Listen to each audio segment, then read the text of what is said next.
Recording in progress. So again बहुत बहुत धन्यवाद भागवत गीता क्लास ज्वाइन करने का। आज आज थोड़े बहुत हम लोग let's start with the prayers and then we will catch up on other items. आज सिर्फ एक प्रेयर करेंगे शुरू का। ओम अज्ञानतिमिरन्धस्य ज्ञानञ्जना शलाकया चक्षुरुन्मिलितं येन तस्मै श्री गुरुवे नमः। व्हाट इज द मीनिंग, इसका अर्थ क्या है इस श्लोक का कि I was born in the darkest ignorance and my spiritual master opened my eyes with the torch of knowledge. I offer my respectful obeisance unto him. तो हम लोग ये जो कलयुग में पैदा हुए हैं और हमारा जो जन्म है वो एक मनुष्य रूप में मिला है, यही एक सौभाग्यवश होता है और उसमें हमें भक्तों का संगत मिलना डबल बोनस है और उस पर हमें गुरु मिल जाना ट्रिपल बोनस होता है ना। तो ये कलयुग में ये तीनों चीज सबको नहीं मिल पाती।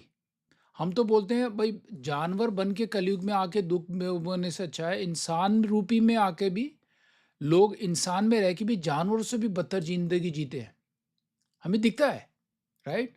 कितने सारे लोग हैं जो दो वक्त की रोटी, दो वक्त को छोड़िए एक वक्त की रोटी के लिए तरस जाते हैं, इंसान ही है वो। और यहाँ पर कोई कोई जो जानवर ही हैं, कुत्ते भी हैं, वो कहीं ज़्यादा बहुत अच्छी ज़िंदगी जी रहे हैं। उनको सोफे पे है, उनके लिए स्पेशल बेड है, स्पेशल खाना है। अगर आप यहाँ कोई स्टोर में देखेंगे फ्रिज, एक 2-3 डेडिकेटेड फ्रिज में उनका खाना रखा होता है ना। तो हमारे मनुष्य जीवन होने के बाद भक्तों का संगत मिलना, एक डिवोटी एसोसिएशन मिलना और उसके बाद गुरु का मिलना, ये दुर्लभ है। और उसमें गुरु आकर के क्या कर रहे हैं हमारे, हम इस डार्केस्ट बिल्कुल अंधकार में जी रहे थे, उन्होंने हमारी आंखें खोली ये भगवान का ज्ञान दे करके। तो मैं उस गुरु को दंडवत प्रणाम करता हूँ। ये है पहला अर्थ। हम हर श्लोक का एक एक कभी क्लास में डिस्कस करेंगे। तो हमें ये हर बार ये याद रखना चाहिए, जब हम किसी भी गुरु को देखें, किसी भी सीनियर वैष्णव को देखें, उनसे बोलना है ओम अज्ञानतिमिरन्धस्य ज्ञानञ्जना शलाकया चक्षुरुन्मिलितं येन तस्मै श्री गुरुवे नमः। तो जो भी एक कोई भक्तगण होते हैं, कोई भी जो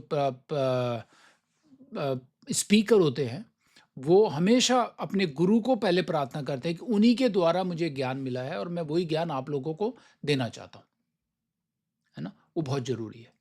तो विद दैट आज का जो विषय है हमारा, हम लोग अभी भी भागवत गीता चैप्टर नंबर 5 में है और जिसका मेन उद्देश्य जो उस चैप्टर का था, हम इस कर्म योगा में, कर्म योगा हम लोगों ने पहले भी पढ़ा था चैप्टर 3 में कि कर्म के बारे में और हमें क्या रिस्पॉन्सिबिलिटी है। तो अर्जुन को जब कृष्ण भगवान बता रहे थे कि तुम्हारा कर्म क्या है, उसको थोड़ा सा नेक्स्ट स्टेप में अर्जुन ने पूछा कि जब मेरे को कर्म है और आपने बोला कि मुझे कर्म करे जाओ और ये भक्ति भी बीच में आ रही है, तो दोनों में से मैं सब कुछ त्याग दूं या त्याग के साथ भक्ति भी करूं। तो ये दोनों का ऑप्शन पूछा तो भगवान ने बताया कि दोनों ही इक्वली इंपॉर्टेंट है। तुम्हें अपना जॉब रिस्पॉन्सिबिलिटी करना है। कभी कभार होता है, हम बहुत से ऐसे खबरें सुनते हैं कि परिवार से तंग आकर आत्महत्या कर ली, लो भाई कर लो। सुना है, बहुत बार सुना है, हम लोगों ने बचपन से सुनते हुए आ रहे हैं। तो क्या होता है, वो अपनी जो बेसिक रिस्पॉन्सिबिलिटी करने से अ, मतलब वंचित हो जाते, नहीं वंचित शब्द नहीं है इसका, हिंदी का है कि वो उसको करने के लायक नहीं रह पाते या क्षमता नहीं आ पाती उनमें कि मैं ये कर सकता हूँ। जो उनकी ये रिस्पॉन्सिबिलिटी है, वो ऐसे कर्म से उनको वो मिला है, उनको करना चाहिए। उसके साथ हमें डिवोशन भी ज़रूरी है। हम भगवान को कैसे याद कर सकें जब अपने कर्म करें, बहुत-बहुत मतलब इम्पोर्टेंट है ये। इस बात को हमें समझने में जन्म लग गए। अब भगवान ने हमें ये अपॉर्च्युनिटी दिया है कि हम भक्तों के साथ रह के समझें। जैसे मैंने बताया ना, भक्तों का संग मिलना और गुरु मिलना इस मनुष्य जीवन में दुर्लभ होता है। ये आसानी से मिलता नहीं है। आप चले जाइए, अभी जैसे हम लोग सुन रहे हैं कुंभ हो रहा है, कितने सारे भक्तों का संगत है उधर, पर वो आता कितने साल बाद है और हर किसी को मौका मिला है। आज हम जो इस वीडियो में बैठे हैं, कोई नहीं गया होगा, हो सकता पता नहीं संदीप होके आ गया होगा। तो कुंभ मेले में जाकर के वो दर्शन करके आना भी एक दुर्लभ होता है। हम कितनी बार कहते हैं कि मुझे ये माता के दर्शन करने जाना था, माता बुलाएँगी जभी मैं जाऊँगा। हम मथुरा और वृंदावन में बोलते हैं कि कृष्णा बुलाएँगे जभी मैं जाऊँगा। ये भी दुर्लभ होता है, कितने लोग जाते हैं, पूरा नहीं पहुँच पाते। मैं आपको बहुत सारी कथाएँ भी बताऊँगा जो मायापुर में जाना चाहते थे, आधे रास्ते में कुछ ऐसा हुआ कि उनको वो बीच रास्ते में ही वापस आना पड़ा, है ना? तो हमें ये जो अपॉर्च्युनिटी हमें मिलती है, भक्तों का संगत, ये रेयर है, आपको कितने जन्म लेने के बाद भी नहीं मिलेगी।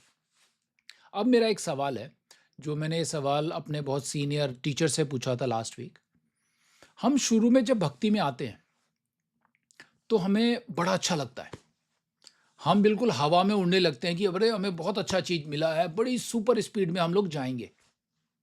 फिर धीरे-धीरे जाते फिर हमारा स्लोप ऐसे नीचे आ जाता है। वो आने का कारण क्या है? क्यों हम लोग बिल्कुल फिर स्लो डाउन हो जाते हैं? अरे सेम ही चल रहा है, सेम ही भागवत गीता है, सेम ही भगवान के बारे में बता रहे हैं। फिर हम लोग फिर धीरे-धीरे हमारी जो इच्छाएँ होती हैं, वो भगवान की तरफ ना लग के अपने जो पुरानी ज़िंदगी में आ जाती हैं हम लोग। तो ऐसा होता क्यों है? ये भगवान करते हैं या हमारी इच्छाएँ होती हैं ऐसी? क्यों हो रहा है? आपने देखा होगा राइट? कि शुरू में तो बड़ी स्पीड में भागता हूँ मैं, फिर धीरे-धीरे स्लो डाउन एंड मैं गायब भी हो जाता हूँ।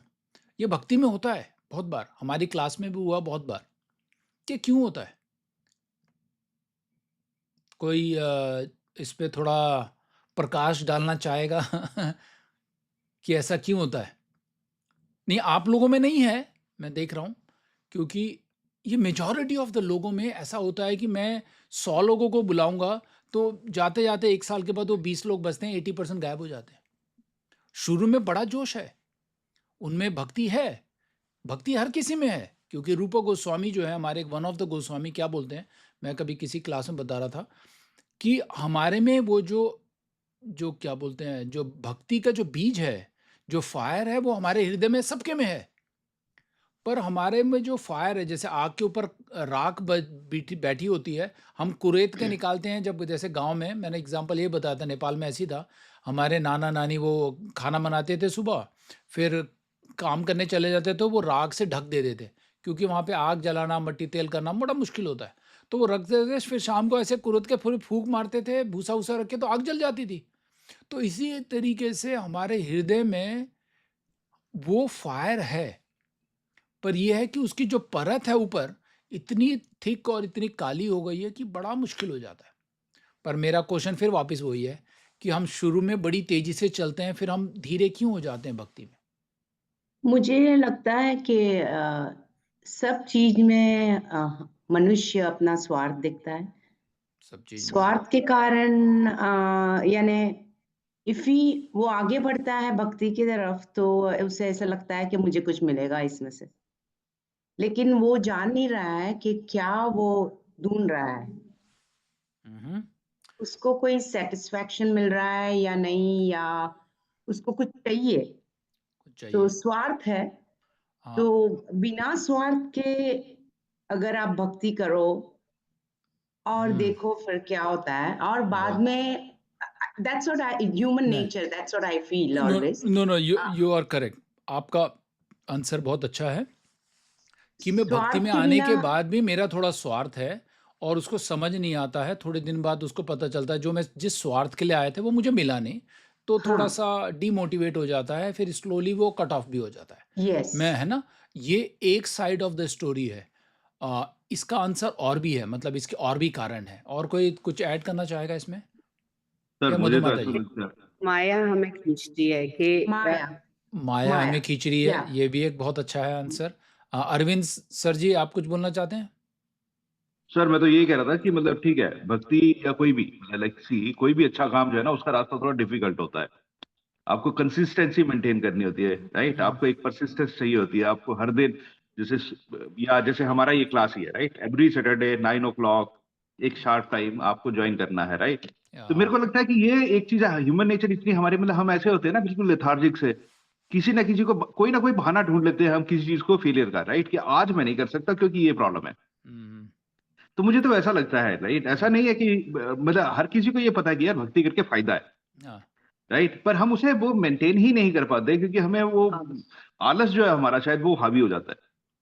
बहुत अच्छा नहीं नहीं ये भी एक अच्छा है कि आलस जो है और एक माया जो है और हमारा स्वार्थ है।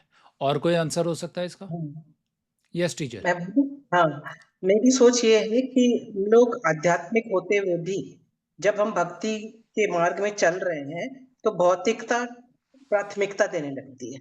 हमारी भौतिकता प्राथमिकता भगवान की भक्ति से हट करके हमारे भौतिक जीवन ज्यादा प्राथमिक होने लगता है। तो हम हाँ फर्स्ट प्रायोरिटी प्राथमिकता को जब देने लगते हैं तो भक्ति मार्ग से निश्चित रूप से हम डिविएट हो जाते हैं, हट जाते हैं।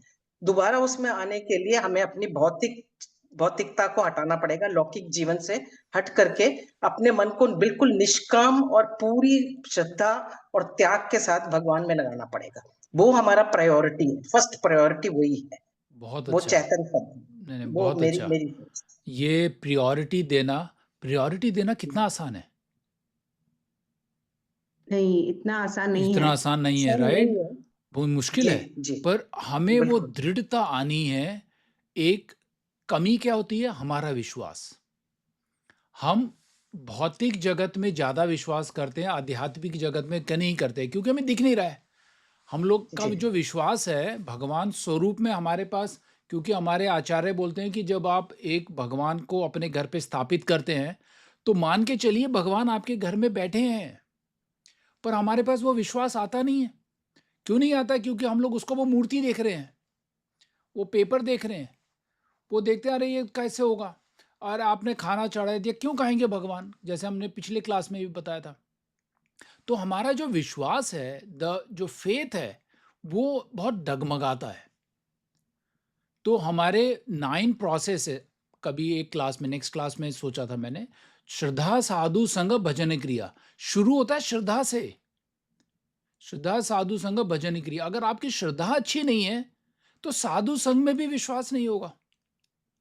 तो बहुत अच्छा पॉइंट बताया टीचर आपने कि हमें हमारी जो प्रायोरिटी है आध्यात्मिक और भौतिक जगत में, हम लोग प्रायोरिटी नहीं कर पाते हैं। और कोई रीजन हो सकता है? Any other points? यानी ये सभी पॉइंट्स अच्छे हैं। अपना मन स्थिर नहीं है। अपना मन स्थिर नहीं है, ये भी एक है। तो क्यों नहीं है? ये सबके जवाब क्यों से जोड़ने हमें प्रायोरिटी क्यों नहीं हो पा रही? क्यों माया ज़्यादा प्रभावित हो रही है? क्यों हम प्रायोरिटी को ढंग से समझ नहीं पा रहे? क्यों हमारा फेथ स्ट्रांग नहीं हो पा रहा है? क्यों हम भक्ति में आगे नहीं बढ़ पा रहे? हर कोई जैसे रेजोल्यूशन, जनवरी वाले रेजोल्यूशन अगर आपने रखे हों, आज फरवरी शुरू हो गया है, मैं गारंटी से कह सकता हूँ 80% लोगों का रेजोल्यूशन खत्म हो गया होगा अब तक, है ना? क्यों है? क्योंकि हम प्रायोरिटी नहीं कर पा रहे, हमने सीखा ही नहीं उसको। और यह हो सकता है हमें सिखाया ना गया हो। तो और क्या रीज़न हो सकता है कि मैं भक्ति में शुरू में तो बड़ी घोड़े की स्पीड से भागता हूँ, फिर कछुए की तरह पकड़ लेता हूँ। Didn't फिर बोलते हैं realize अरे that क्यों? what is the yes, purpose of life. the purpose of life is not easy, right? If you will ask in your family member, do you know what is the purpose of life? I would say 90% of the people, or maybe 100% of the people, I don't know. आप अपने बच्चों से पूछिए, do you know goal of your life? अच्छा, आई don't no. बड़ा standard answer होता है ना? तो ये भक्ति को उस लेवल में, एटलीस्ट जिस लेवल में आपने शुरू की थी, उसमें बरकरार बनाए रखने के लिए मुझे क्या करना चाहिए? एटलीस्ट मैं नीचे की तरफ ना जाऊं, उतना ही जोश 1 साल बाद, 2 साल बाद बनाए रखूं, है ना? तो प्रॉब्लम क्या है इसकी? अभी हमें पहले, क्योंकि हम लोग का जो ऑफिस का एनवायरनमेंट होता है, हम पहले रूट कॉज को आइडेंटिफाई कर लेते हैं। जब तक आपको पता ना चले कि प्रॉब्लम क्या है, तो आपको सॉल्यूशन इंप्लीमेंट करने में इतनी हिम्मत नहीं आएगी। पता चल गया कि भाई प्रॉब्लम ये है। अभी हम सब ने प्रॉब्लम बताया, माया है, प्रायोरिटी है, प्राथमिकता हमारी सही नहीं है, हमारा जो एक एक्सपेक्टेशन है, जो डिज़ायर है, वो हमें धीरे धीरे दिखता है, अरे ये तो मूर्ति है, अरे वही बात हो रही है, भगवान वही बात कर रहे हैं, कुछ नया तो कुछ आ ही नहीं है। क्योंकि हमारी जो लाइफ हो गई है वो रील जैसी हो गई है। रील हम बढ़ाते हैं, ऐसे देखा होगा लोगों को, हाँ, जो फेसबुक में है, थोड़ा सा देखा, बोरिंग है, आगे बढ़ाया, क्योंकि नया चाहिए कंटेंट हमें। सेम रील जिसमें आप बहुत हंस रहे थे, या क्या बोलते हैं, कोई ऐसा वीडियो देख के आप हंस रहे थे, आप 5 बार देखेंगे तो फिर हंसेंगे नहीं, फिर आगे बढ़ाओ, ये तो पुराना हो गया, नया चाहिए। हमारी लाइफ वैसी है। अब हम असली प्रॉब्लम पर अगर गौर करें तो प्रॉब्लम क्या है कि हम भक्ति में आने के बाद अपना जो मटेरियल लाइफ है, हमारा जो संगत है, उसको छोड़ नहीं पाते। सबसे बड़ी दिक्कत वो है। हम उसको बरकरार रखना चाहते हैं और उसके साथ सोचते हैं कि हमें भगवान भी मिल जाए, ये छूटे ना। सबसे बड़ी प्रॉब्लम ये है। अगर हम उस मटेरियलिस्टिक लाइफ जिसमें हम एंजॉय कर रहे थे उसमें स्टॉप करें, उसमें डाउन करें कि अब मुझे वो संगत, वो एसोसिएशन नहीं चाहिए, मुझे अपना एसोसिएशन इन भक्तों के साथ ज़्यादा करना है। अगर आपने उस पर थोड़ा गौर किया तो भगवान आपको सहायता करेंगे। अगर हम करेंगे कि जो मेरी पार्टियां होती थी फ्राइडे को शाम को, वो बरकरार बनी रहे, जो मेरा एंजॉयमेंट था वो बरकरार बना रहे, तो वो माया है। आपको माया छोड़ेगी ही नहीं। आप इधर भगवान की तरफ शुरू में थोड़ा जोश में आएंगे, आपने एक दो पार्टी वहाँ मिस कर दी, पर आप उसको बरकरार रखते हैं तो भगवान की प्राप्ति और भगवान की भक्ति में आसानी नहीं होगा। मैं बहुत सारे लोगों के एक्सक्यूज सुनता हूँ, बहुत सारे हैं, हम सब में है ये एक्सक्यूज कि हम कुछ ना कुछ प्रायोरिटी दे करके एक्सक्यूज बना लेते हैं, अरे ये काम था मेरा, वो इतना प्रायोरिटी नहीं होगा। अगर आप मन में दृढ़ करेंगे, जैसे अरविंद जी ने बताया कि मुझे 9 बजे क्लास में आना है, आप देखेंगे आप 5 मिनट पहले पहुंचे होंगे, है ना।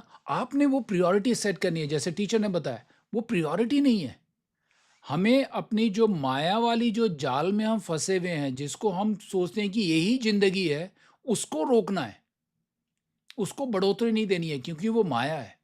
ये कृष्णा है और कृष्णा ही की करी हुई ये माया है। ये माया भी भगवान ने ही बनाई है, क्योंकि हमारी इच्छाएं वो थी, इसलिए हम इस कलयुग में फंस गए। तो अगर हमें भक्ति में उसी स्पीड में चलना है और आगे बढ़ना है, तो हमारी जो पहले की जो लाइफ है, जो एसोसिएशन है, जो नॉन डिवोटी का एसोसिएशन बोलते हैं, कि जो जैसे अब मेरे फ्रेंड सर्कल है, मैं आपको थोड़ा सा बताता हूँ, वो सब अच्छे हैं, एज ए नेचर बहुत अच्छे ह्यूमन बीइंग है, बट वो अपनी जो माया वाली लाइफ है, जो मटेरियल लाइफ है, वो छोड़ नहीं पाते हैं। मैं जब जाता भी हूँ, वैसे टीचर को पता है, वो मेरे स्कूल के फ्रेंड्स हैं, मैं उनको जाके प्रीच करता हूँ। वो हमारे ही क्लास के हैं, वो मेरे साथ 5th से पढ़े हुए हैं। मैं जब भी उनको पास जाता हूँ, तो ये तो थोड़ा कंट्रोवर्सी हो जाएगा, मैं टीचर को बता रहा हूँ उनके बारे में। तो जब मैं जाता हूँ बड़ा अच्छा लगता है, फ्रेंड्स हैं और मेरी क्लास के हैं, और जब मैं उनको बताता हूँ कि भाई तुमने अब इतनी ज़िंदगी जी ली है, अपनी आधी से ज़्यादा लाइफ हो चुकी है, तो अब क्यों ना भक्ति में करो। मैं उनको बताता हूँ कि आप इसको अभी मत छोड़ो, एटलीस्ट भगवान की तरफ तो मन लगाओ उस तरीके से। अब वो सोचते हैं, अरे लक्ष्मण तू तो यूएसए से आया, पार्टी करते हैं। अब मैं तो भाई पार्टी करते हैं, पर मैं कुछ नहीं खाऊंगा है ना। तो वो मेरे नाम के बिहाफ में ही पार्टी कर लेते हैं, उनको पार्टी चाहिए। तो वो पार्टी माइंडसेट रहता है कि कोई बाहर से आया, कुछ खुशी हुआ तो मुझे पार्टी चाहिए। तो मैं धीरे धीरे, मुझे वो तो अच्छा नहीं लग रहा है। अब मैं उनको बोलता हूँ कि अगर मुझसे मिलना है या मेरे घर आ जाओ, या मैं ईस्ट ऑफ कैलाश मंदिर जाऊँगा, वहाँ मिल लो। तो एटलीस्ट उनको मैं पार्टी से बचा लूँगा, और मुझे भी वो एसोसिएशन मुझे नहीं चाहिए। अब उनको बुरा लगेगा, पर उनको इतना भी बुरा नहीं लगेगा, क्योंकि मैं मिलना तो चाहता हूँ सबसे, है ना। यस टीचर, आप कुछ कहना चाहते हैं? हाँ, मैं एक बात जोड़ना चाहूंगी। आपको पता है मैं और मेरे हस्बैंड यहाँ अकेले रहते हैं पालम विहार में, है यस। ना। एंड हमारा कोई रिलेटिव यहाँ नहीं है। तो मैं खुद अनुभव करती हूँ, कई बार हमें लगता है हमारा कोई नहीं है। अगर हम ये सोच लें हमारा कोई नहीं है, तो भी हमारे साथ भगवान है। जिसका कोई नहीं उसका ईश्वर ईश्वर है है। ना। ये एक बहुत पक्का विश्वास देता है कि हम मतलब अपने बलबूते पे जी सकते हैं। मित्र हो ना हो, शत्रु हो ना हो, हमें कोई नहीं चाहिए। सब हाँ, कुछ ईश्वरीय है हमारा साथ देने के लिए। ये हमारे अंदर विश्वास होना चाहिए भगवान के प्रति। ये एक बिल्कुल। बहुत महत्वपूर्ण बात इसलिए कह रही हूँ क्योंकि we feel that we are हाँ, all alone here and nobody हाँ, इज हियर क्लोज बाय। या हमारे रिलेटिव भी कहीं कहीं हैं, तो हमको कोई प्रॉब्लम होगी तो कौन आएगा। हमें भगवान पर भरोसा है, वो संभालेगा। ये बिल्कुल, इम्पोर्टेंट है बिल्कुल। जी। ये तो हम चाहे, अब जब हम लोग यहाँ यूएस आए थे, हम मेरा तो कोई जैसे, अब ऐसे बहुत सारे ऐसे लोग हैं जो इधर आए थे और उनका रिलेटिव कोई नहीं है, हमारा भी कोई नहीं था, है ना। अब जब पहला हमारी डॉटर हुई तो हमें लगा कि माता पिता आ जाएंगे, वो भी नहीं आ पाए। अब लगे अरे इसको कैसे, मैं वहाँ उसको हॉस्पिटल से लेके आते वक्त मैं ये बार बार बोलता हूँ उसको, इतनी सी है, मैंने सोचा इसको बड़ा कैसे करेंगे, मतलब अब मैं घर में लेके आ रहा हूँ, अब मुझे पता कुछ नहीं है, ABCD पता नहीं है, मैंने जितना भी है वो नर्स से सीखा। तो फिर भी भगवान पर विश्वास था कि सब आराम से हो जाएगा। अब बच्चे बड़े हो गए, वो कॉलेज चले गए। अब देखते देखते आपको अभी भी वो दिन याद है जब मैं हॉस्पिटल से उसको टोकरी में लेके बाहर निकल रहा हूँ, और वो जो कार सीट का वो जो टोकरी होती है, पर that day also I was realising that it's so difficult, I don't know how I am going to manage, पर हो गया सब कुछ। भगवान पर विश्वास जब भी था, हम मंदिर जाते थे, भगवान से दर्शन करते थे, पर इतनी सिंसियरली नहीं करते थे, पर अब जिस तरीके से अब करते हैं। पर अब एक आइडेंटिफिकेशन है, एक हमारी एक लाइन है, चाहे कितना भी अच्छा दोस्त क्यों ना हो, अगर उसका एसोसिएशन भक्ति के साथ नहीं है तो उसको वहीं रखते हैं। तू बहुत अच्छा इंसान है, कोई भी हमारे लायक कोई सेवा हो आप बताइए, हम आपकी सेवा करेंगे।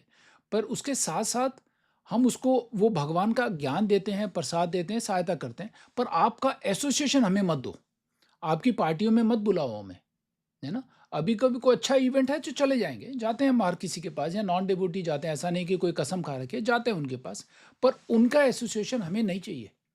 क्योंकि उनका एसोसिएशन, मैंने एग्जाम्पल भी लास्ट वीक एक क्लास में शायद मधु माता जी ने सुना था, कि मैं जब इस सब डिवीज़न में आया तो मुझे काफ़ी लोगों ने, अरे आप दिल्ली से हैं, अरे आप इधर आइए, हमारा ये ऐसा होता है, गेट टुगेदर है, मुझे बुलाना शुरू किया।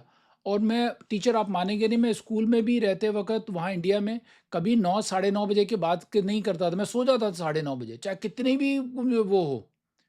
और यहाँ पे भी आने की मेरी वही हैबिट होती थी, मैं जल्दी सोता था, जल्दी उठता था। यहाँ आके देख रहा हूँ, वो पार्टी में गया हूँ, उनकी पार्टी शुरू ही 11 बजे हुई है, बच्चे कोई इधर पड़े हैं, कोई उधर लेटा हुआ है, कोई 2-2 4-4 बजे तक जगे हैं वो लोग। मैं तो एक बार में हाथ खड़े कर दिए, मैंने कहा कि मैं नहीं हो सकता है ना। तो उस वक्त भी हमारे में ऐसी इच्छा नहीं होती थी कि हम ऐसी लाइफ एंजॉय करें। ये इंडिया में भी नहीं रही, यहाँ पर भी आके नहीं रही। अब भगवान की कृपा अच्छी हुई कि हमारी ऐसी इच्छा नहीं थी, तो हमें भक्तों का संगत ज़्यादा मिला, है ना। तो अब हमारा रूट कॉज क्या है कि हम भक्ति में आगे बढ़ते हैं, पर हम बिल्कुल उसी स्पीड से बरकरार नहीं करते हैं, क्योंकि हम उस एसोसिएशन को छोड़ना नहीं चाहते। हमने उसको बहुत दबोच के पकड़ रखा है, जो माया है। वो माया जैसी देखती है कि आपने भगवान से नजर हटाई, वो पकड़ लेती है। और तो करते करते वहां पे ज्यादा रोशनी पार्टी दिखती है, तो हमारा मन करता है अरे ये तो चल ही रहा है, कोई प्रॉब्लम नहीं है, संडे की 1 घंटे की क्लास होती है, बाकी तो उधर एंजॉय करते रहते हैं। वो करते करते फिर आपका एक्सक्यूज आता है, अरे नहीं कर सकते हम लोग, ये काम आ गया। और काम आते भी रहेंगे, आपको जेन्युइन काम आएंगे, क्योंकि आपको माया अरेंज करेगी कि कोई ना कोई एक्सक्यूज निकाल और मेरे पास ही आ। तो वो सबसे बड़ी दिक्कत हमारी स्पिरिचुअल लाइफ में है। हम भक्ति में आगे ना बढ़ने का कारण, हम उस 2 नाव में पैर रख के बैठे हैं, जिसमें एक में फुल भर के माया है और दूसरी में थोड़ी सी भक्ति है, और दोनों में पैर रखना चाहते हैं। और वो दोनों में पैर रखेंगे तो कहीं कहीं नहीं रहेंगे, है ना।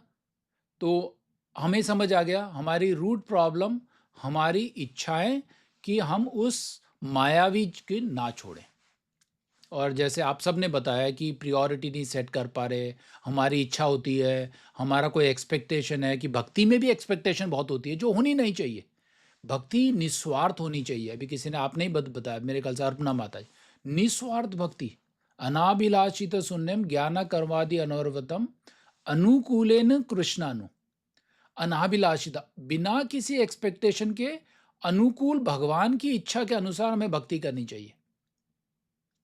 और वो जब करेंगे तो आपका मन, आपका विश्वास, साधु संग इतना सॉलिड चलेगा, है ना। तो हमें थोड़ा सा अपना प्रयास करना है। एक्सक्यूज तो बनेंगे, कभी ये हो जाएगा, कभी बच्चों का कुछ पड़ जाएगा, अरे वो हो जाएगा। आप मन में रखे चलिए कि ये मेरी क्लास है ना। और इशू कहाँ नहीं आते। अभी क्लास शुरू होने से 5 मिनट पहले भी इशू चल रहे थे, संदीप और विजेंद्र, कोई ना कोई टेक्स्ट चल रहा था। पर प्रॉब्लम आएंगी, पर मन में रख के चलिए कि भक्ति में मुझे जाना ही जाना है, भगवान में वो श्रद्धा विश्वास बढ़नी ही बढ़नी है ना। तो अपने आप को हम लोगों ने शुरू में अपना जैसे ईयर रेजोल्यूशन के ऊपर डिस्कस किया था, और कितने सारे मैंने बताया था कि हमारे क्या रिजोल्यूशन होने चाहिए, क्या मैं ऐसा क्या करूं कि भगवान को प्रसन्न कर सकूं, क्या ऐसा एक चीज करूं सुबह उठने के बाद, आज मैं ऐसा क्या करूंगा, मुझे भगवान ने एक दिन और दिया है जीने के लिए, मुझे ऐसा क्या करना चाहिए। कुछ भी हो सकता है, पत्रम पुष्पम फलम तो है। आज मैं भगवान को बहुत अच्छा मीठा पानी पे चढ़ाऊंगा, इतना ही हो गया। आज मैं भगवान के लिए चैंटिंग करूंगा, बिल्कुल बिल्कुल शांतिपूर्वक बैठ के भगवान का नाम स्मरण करूंगा। आज मैं 2 श्लोक पढ़ूंगा, आज मैं भक्तों को सर्विस के लिए जाऊंगा। कुछ भी हो सकता है, वो भाव लाना पड़ेगा।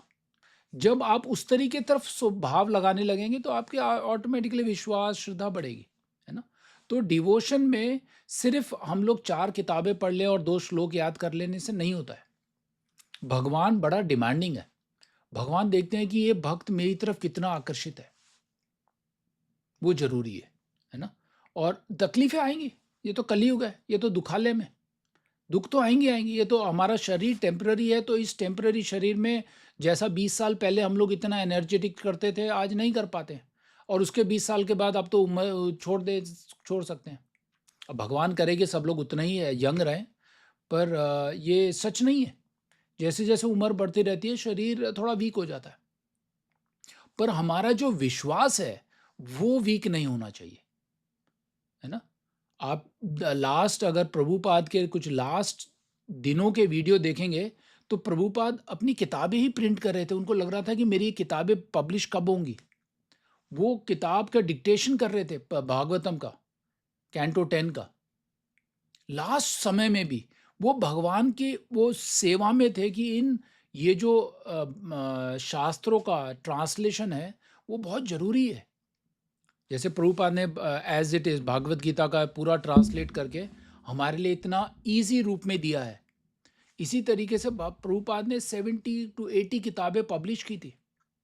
आज उन्हीं किताबों को यहाँ पे बहुत सारे अमेरिकन भक्त हैं, वो बोल रहे थे कि हमने प्रभुपाद को कभी देखा नहीं, हमें तो किसी ने किताब दी थी और हम भक्त बने हैं इस किताब से। इतनी पावरफुल है ये, है ना। तो इसमें पूरा वो भक्ति के बारे में पूरा दिया है। तो अब हमें करना क्या है कि हम कुछ ना कुछ ऐसा लें दिन में, ऐसा कुछ करें सोने से पहले कि अब भगवान ने मुझे आज दिन में दिया था, मैंने आज ये किया। सुबह उठने के बाद मैं आज ऐसा क्या कर सकता हूँ, है ना। तो उसमें सबसे इम्पॉर्टेंट है जो हम हर बार डिस्कस करते हैं, चैंटिंग, भगवान का नाम स्मरण। उसमें इतनी पावर है भगवान के नाम में ही। जब आप सुनते हैं, आपके साथ जो खड़े हैं वो सुनते हैं, उसमें अलग ही वाइब्रेशन आएगा। भगवान से अट्रैक्ट हो जाते हैं हम लोग। भगवान के नाम में वो क्षमता है ना। अब मुझे मालूम है आप सब लोग किसी किसी लेवल पे चैंटिंग करते हैं। आज मैं ये नहीं पूछूंगा कि आप लोग कितना करते हैं, पर करते नहीं हैं तो प्लीज़ शुरू करिए।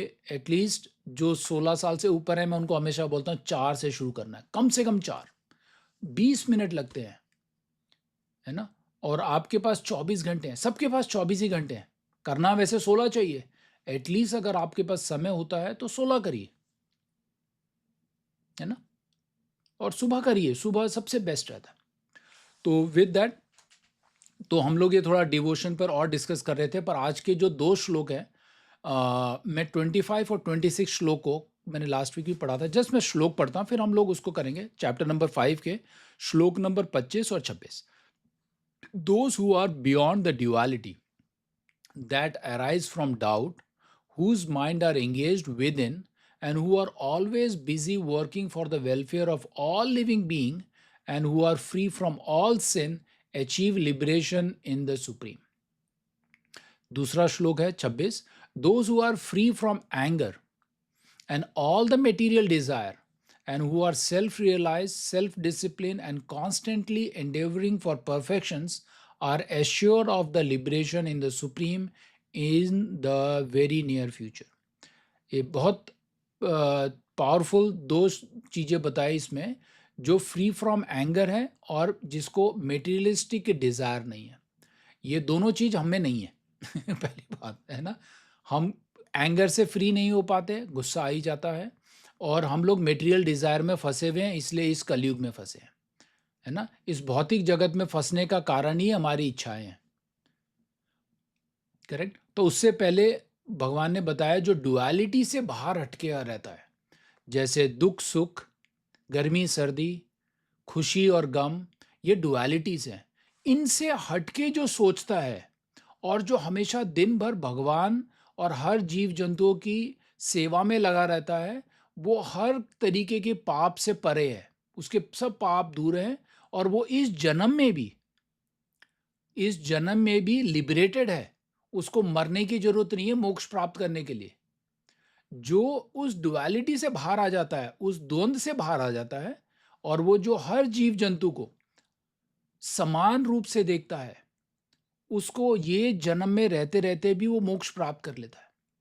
और दूसरे श्लोक में है, जो इंसान कभी एंगर नहीं करता है और जो गुस्से में नहीं है और जो अपना इस भौतिक जगत में किसी इच्छाओं में नहीं फंसा है और बिल्कुल सेल्फ रियलाइज है, भगवान में बिल्कुल चिंतन में रहता है और डिसिप्लिन है, वो हमेशा परफेक्शन लेगा और वो आगे फ्यूचर में, आगे अपने भविष्य में भगवान की प्राप्ति गारंटी करेगा। कोई इसमें दो राय नहीं है। पर हमें करना क्या है? वो क्वालिटी लानी है, वो डुअलिटी, वो दो चीजों से, दुख सुख से बाहर आना है। हमें दुख आता है, हम बिल्कुल ही ऐसा डिप्रेशन में आ जाते हैं, दवाइयाँ लेनी पड़ती हैं। और जैसे सुख आता है हम सबको भूल जाते हैं, भगवान, अरे भगवान कहाँ जा रहे हैं, अभी तो चलता रहेगा। हम खुशी में भी भूल जाते हैं, फिर जब बहुत ही दुख आता है फिर जाते हैं भगवान को, भाई मेरे साथ ही क्यों हो रहा है। तो वो दोनों स्टेज में हमें भगवान को याद स्मरण करना है और कॉन्स्टेंटली भगवान से हमेशा चिंतन रखना है कि भगवान मेरे साथ हमेशा है। जैसे टीचर ने बताया, हम साथ रहते हैं पर वहाँ पे कोई रिलेटिव नहीं है, पर हमें मालूम है कि भगवान हमारे साथ है। ये भाव को लाना भी बड़ा आसान नहीं होता है। करेक्ट। तो ये दो करते हैं। नेक्स्ट क्लास में हम लोग ये दोनों लास्ट के 2-3 श्लोक को खत्म करेंगे तो चैप्टर फिनिश होगा। तो मैं इधर पॉज करता हूँ इसको, तो हम लोग क्वेश्चंस लेते हैं।